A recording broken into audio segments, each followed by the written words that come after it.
श्रेया शुक्ला और आप देख रहे हैं देश का सबसे भरोसेमंद digital channel VK news. Khalistan जिसे चाहिए उसे नींद से उठ जाना चाहिए। भारत अखंड है और भारत के लोगों को भड़काने की कोई भी कोशिश करेगा तो उसे दिक्कत होगी। कनाडा खालिस्तानी विचारधारा की फैक्ट्री बन गई है। कनाडा से जिस तरह की तस्वीरें सामने आ रही हैं उसे जस्टिन ट्रूडो का सत्ता मोह साफ झलक रहा है। खुद की गद्दी के लिए ट्रूडो भारत की खिलाफत करने वालों को पाल रहे हैं, लेकिन उन्हें नहीं पता कि वो सांप को दूध पिला रहे हैं। जिस भारत की धरती ने पनाह दी उसी के साथ गद्दारी, उसी के तिरंगे का अपमान जो अपने सरजमी का ना हो सका वो कनाडा का कैसे हो सकता है। कयास तो ये भी लगाए जा रहे हैं कि वो दिन दूर नहीं जब खालिस्तानी फैक्ट्री लगाने वाला कनाडा खुद इस विचारधारा की चपेट में ना आ जाए। इस बात की पुख्ता सबूत यह है कि भारत विरोधी रैलियों में खालिस्तान के झंडों के साथ पाकिस्तान के झंडे भी देखने को मिले। इसी बात की चेतावनी भारत सरकार आए दिन दे रही है।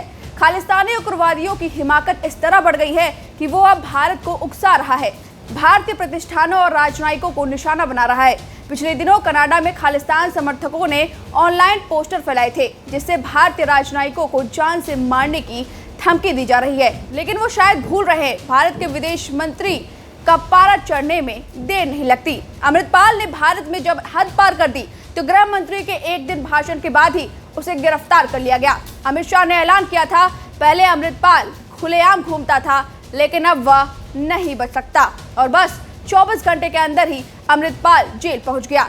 यह है भारत की ताकत। हाल ही में खालिस्तानी आतंकी कई मारे गए। इनकी मौत का क्रेडिट भी खालिस्तानी भारत सरकार को दे रहे हैं। बीच में खबर यह भी मिली कि सिख फॉर जस्टिस का सरगना गुरपतवंत सिंह की मौत हो गई है। उसने 8 जुलाई को धमकी दी थी विदेश में भारतीय उच्चायोग पर हमला करेगा। भारत में बैठे बैठे अजीत डोभाल, अरिंदम बागची और एस जयशंकर ने खालिस्तानियों की खटिया खड़ी कर दी। उच्चायोग को बाहर से ही देख सके और जब कुछ ना कर सके तो भारत के तिरंगे का अपमान करके गिरी हुई हरकत करने लगे। लेकिन उन्हें मुंहतोड़ जवाब भारत के एनआरआई ने दिया। वो भी चाहते तो खालिस्तानी झंडों का अपमान कर सकते थे, लेकिन सारे जहां से अच्छा भारत ऐसी गिरी हुई हरकत नहीं करता। कनाडा में खालिस्तानियों की इतनी आजादी चिंता का विषय है। यही वजह है कि विदेश मंत्री एस जयशंकर ने कनाडा की विदेश मंत्री मेलानी जॉली से मुलाकात की और उनके सामने खालिस्तान का मुद्दा उठाया।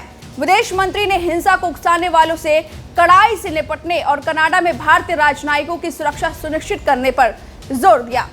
जॉली के साथ मुलाकात के बाद जयशंकर ने ट्वीट करके बताया, जकार्ता में कनाडाई विदेश मंत्री मेलानी जॉली से मुलाकात की और हिंद प्रशांत क्षेत्र तथा हमारे आर्थिक सहयोग पर चर्चा की। उन्होंने आगे लिखा, हमारे राजनयिकों की सुरक्षा सुनिश्चित करने के महत्व को और हिंसा को भड़काने वाली स्थिति से कड़ाई से निपटने की जरूरत को रेखांकित किया। आपको बता दें, भारत ने कनाडा के समक्ष ये मुद्दा पहले भी उठाया था, जिसके बाद कनाडा ने भारत को राजनयिकों की सुरक्षा का आश्वासन दिया था। भारत ने कनाडा, ब्रिटेन और अमेरिका जैसे अपने साझेदारी देशों से कहा कि चरमपंथी खालिस्तानी विचारधारा को बढ़ने ना दें और इनका बढ़ना रिश्तों के लिए अच्छा नहीं होगा। लेकिन कनाडा मान नहीं रहा है और कनाडा ऐसी हरकत लगातार करता रहा तो उसे दिक्कत भारी होगी। फिलहाल इस खबर पर आपकी क्या राय है, हमें कमेंट करके जरूर बताएं। वीके न्यूज, राष्ट्र के नाम।